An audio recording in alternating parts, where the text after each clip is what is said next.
Hi everybody, this is Texas Joe Valles on Saturday, December 7th, I believe. Today is Saturday, December 7th.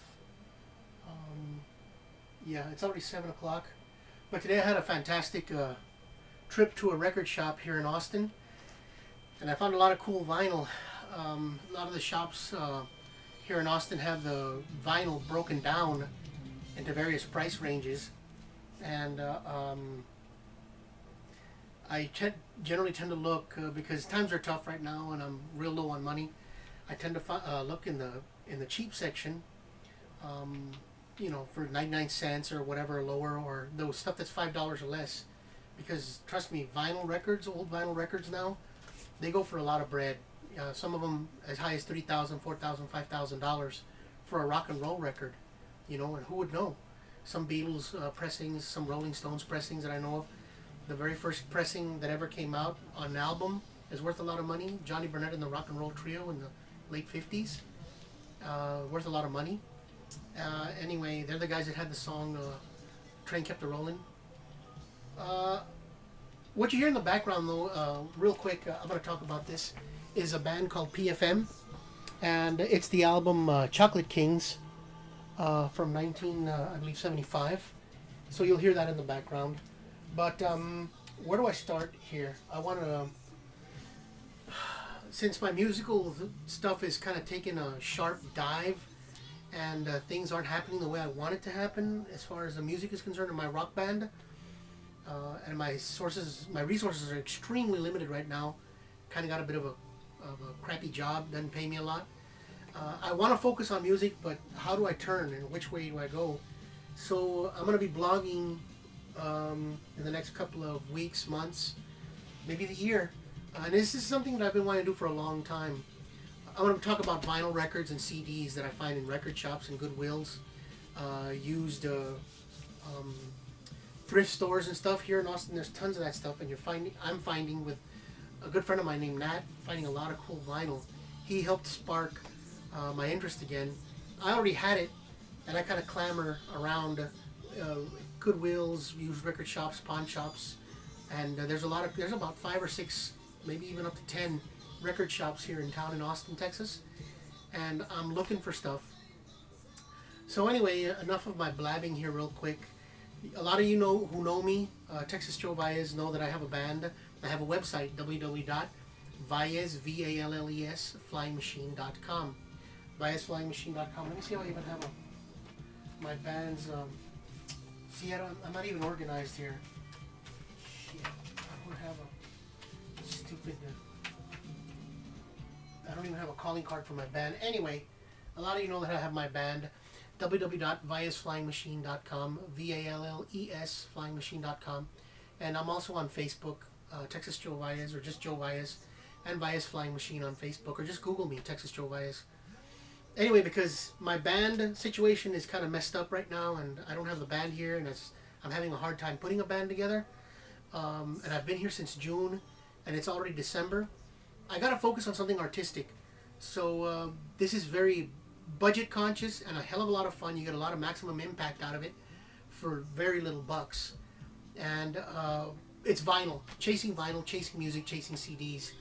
I should have been doing this since about a couple of months ago when I started doing this on the weekends. But today is very cold. It's freezing outside, and was a perfect day to go out hunting. And I went to a shop, like I said, and this is the first thing I found. It's a band called Apothecary, and I believe these guys are quite possibly from the northeast of the United States. They were on Paramount Records. I believe the record came out in 1973. And I've already found a couple of good songs on it that as I was hearing this at the shop. But I'm going to get my turntable and stuff together, and I'll show you. I'll get my act together here. But anyway, I try to find at least one good song. I mean, you're only paying 50 cents. This is priced at 99, but I got it for 50 cents because I bought 10 or more. So, some cool band, kind of proggy. I found at least 3 very good songs on here. There's probably more, but I jumped around real quick. I try to give each record about a minute or two because there's so much stuff out there, and this was all in the bargain bin. There's a promo copy, if you can tell. Very cool record, Apothecary. Didn't find anything on the internet on them, just the track listing, but no history on it. Maybe I'll blog on them. I don't know, we'll see. But here it is. This is a good record. It sounded good. A lot of good guitar. This band, Horselips, I've heard... I've always read for many years that these guys, the guys in U2, The Edge, Bono, Larry, and Adam were real fans of the band Horselips. These guys are from Ireland. Again, I got this one for 50 cents. Horselips. I got 2 albums from these guys. This one's real cool, kind of Jethro Tull-ish, Irish Celtic, but it rocks. It's a good record. This one came out in 1977. I put a good ear to this. There's flute, there's keyboards. It's an excellent record. Horselips. And I've heard about them for many, many years, and I finally found something affordable. And I dug it really, really good, and in good condition. This is a score, Lindisfarne. It's part of the British folk rock scene. It's not even open. And this one, let me see, what year is it? 1974. 1974 from Lindisfarne. I have a CD of Lindisfarne, and that I got from a gentleman back in South Texas. They were on Electro Records. Look at this. It's not even cut out or anything, and it's still sealed. I'm going to have a lot of fun on this one once I get my turntable and stuff set up. But anyway, I couldn't pass this up because I know this band's very, very good. Up to 5-part harmonies on the vocals. And great band. Spider. Like an LA quasi-new wave hard rock band. Anton Fig, the drummer for Ace Frehley and a lot of the Ace Frehley from Kiss, the lead guitar player from Kiss. Anton Fig's played drums with him. He's recently played with Oz Noy. Well, either he was in this band or he cut the drums on this record. But I found this is very good. Very good. Got 2 girls in there in the band. And it rocks. Kind of like a Journey meets Missing Persons. A little bit more hard rocking. Pretty cool. Spider.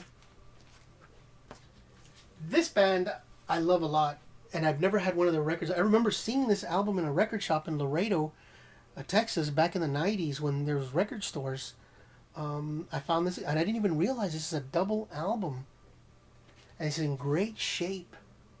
The big hit they had, Never Been Any Reason, Save My Life. Vinyl's excellent. Excellent. Great record. Live. 2 albums in here. Clean. Very, very clean. And it's from 1979. A&M pressing. Excellent band.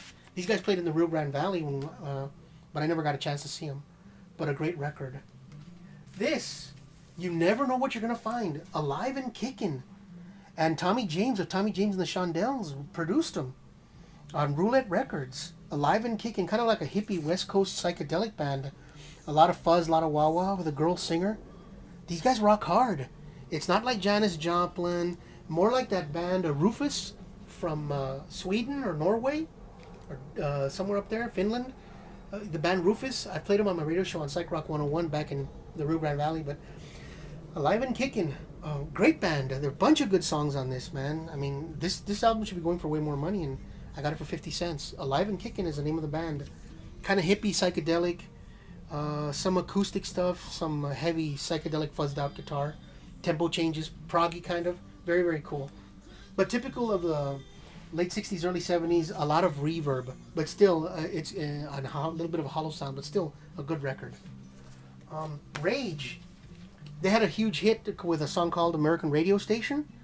And on Carrere Records from France. Good hard rock record. I've known about these guys since the early 80s. A great record I found. Again, a promo copy I lucked out. Atlantic Records. I guess here in the States. Good band. Rage. Good hard rock heavy metal band. Magna Carta. This one was really dirty, and but I jumped on it anyway. These guys are also look at the album, the label. This is I believe Vertigo. Look at that, man. Killer.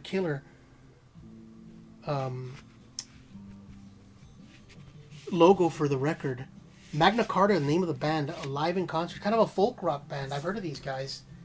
No pictures of the band, but great record. I listened to it a little bit, kind of a little bit dirty, but still, for 50 cents. It's priced at 99, but I got it for 50 cents. Excellent stuff, man. This is a kind of part of the English folk rock scene from the late 60s, early 70s. excellent rock band. Let me see what year this is, if I can find something here real quick. I can't find anything. I'll look it up. This is another cool one. Rachel. These guys, they didn't know what the hell they were doing. They're very young guys. They're doing dual part harmonies like Thin Lizzy or Wishbone Ash and the Allman Brothers. Yet they got this West Coast kind of Eagles thing going on. Poco, kind of a West Coast, I don't know, like the West Coast beat, you know, Linda Ronstadt, Fleetwood Mac, that kind of bit from the mid 70s, early 70s. They never really found their sound. Acoustic stuff too, but they got two really good songs, and I played them before on my radio show. Kind of a Santana thing called Problems and Lazy Lady. I mean, like I said, these guys stylistically were all over the map. They never did anything. There's two brothers, I believe, in the band. But a clean copy, a very clean copy, and that awesome paint that they used on albums in the early 70s. They stopped doing this. I guess it was too expensive. But Rachel, second copy I got, the original copy I have is even cleaner. Another Horse Lips. This one's a little bit more new wave. The other one's more kind of like Jethro Tull, proggy. This one sounds a little bit more new wave. It's focused, but they kind of changed direction a little bit. This one's from 79. Like I said, U2 is a big fan of this band. They were from Ireland. This one's from 79.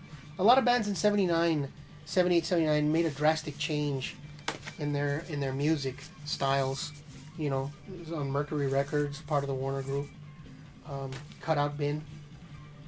And then these guys, Love Letters to Joanna, is the name of the album. Beautiful, cute girl there. You almost see her nipple there. The Sporting Bachelors. And this is on Dionysus Records. This is a indie kind of thing out of New York. I don't tend to go for 90s stuff or 80s stuff, but this looked pretty cool, and yeah, it rocks hard. They're not sure if they're going to be prog, hard rock, or punk, somewhere in between. They're not grunge. They're more hard rock, and there's obviously, because there's this one older dude in the band and some younger guys. But it's a great record. It rocks hard. Obviously, this dude's a holdover from the 70s or 80s. I don't know who he is, but the music is really good. The layout of the record, look, beautiful chick on there. Great record, and this is something that's localized out of New York from 1990, right before grunge hit. And great record. And then I got this for free. Very psychedelic. I probably ripped this idea off for my own record. This is out of Austin. It was pressed by Bell Records out of New York. But this was a musical, Godspell.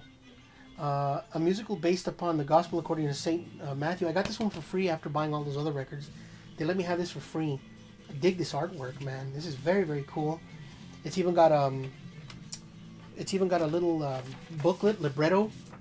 It was a play that went down here in Austin, and I'm sure it's going to sound good. It's like rock, hard rock, Christian rock, but very, very cool album cover. Anyway, I hope you enjoy it. I hope you enjoyed this one. I got more stuff coming up. I got more records. Again, this music you hear in the background is PFM from Italy, from the Chocolate Kings album from 1975.